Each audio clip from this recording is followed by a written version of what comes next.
दिल्लीमध्ये झालेल्या एकनाथ शिंदेंच्या सन्मानावेळी शरद पवारांनी शिंदेंचं खूप कौतुक केलं। ज्यांनी ठाण्याचं राजकारण योग्य दिशेने नेण्याचा प्रयत्न केला, तसंच नागरी प्रश्नांसंबंधी जाण असणारा नेता कोण असेल तर एकनाथ शिंदेंचं नाव घ्यावं लागेल अशा शब्दामध्ये पवारांनी त्यांचं कौतुक केलंय। मात्र याबाबत शरद पवारांना चुकीची माहिती असल्याची टीका खासदार संजय राऊतांनी केली आहे। ठाण्याचं राजकारण योग्य दिशेने नेणारा नेता म्हणून एकनाथ शिंदेंकडे पाहिलं जातं अशा शब्दात शरद पवारांनी एकनाथ शिंदेंचं कौतुक केलं होतं। त्यावर आता खासदार संजय राऊतांनी जोरदार टीका केली आहे।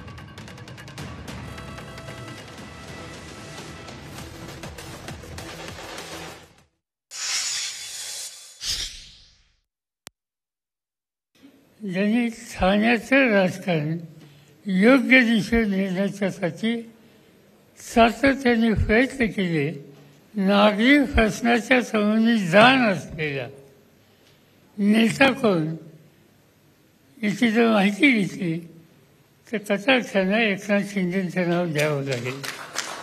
मग ते ठाणे असेल, ठाणे नगरपालिका असेल, नवी मुंबई असेल किंवा राज्याचे मुख्यमंत्री असतील। हे खोटं आहे। पवार साहेबांकडे चुकीची माहिती आहे। माननीय पवार साहेबांकडे चुकीची माहिती आहे। ठाण्याचं राजकारण योग्य दिशेने नेण्याचं काम गेल्या 30 वर्षामध्ये शिवसेनेनं केलेलं आहे। त्यांना जर माहीत नसेल तर सांगतो, ठाण्याचा विकास हा सतीश प्रधान यांच्या काळात झाला। त्यांना एक विकासाची दृष्टी होती, त्यांनी टेंडरबाजी केली नाही आणि त्यानंतर शिवसेनेचे अनेक महापौर झाले।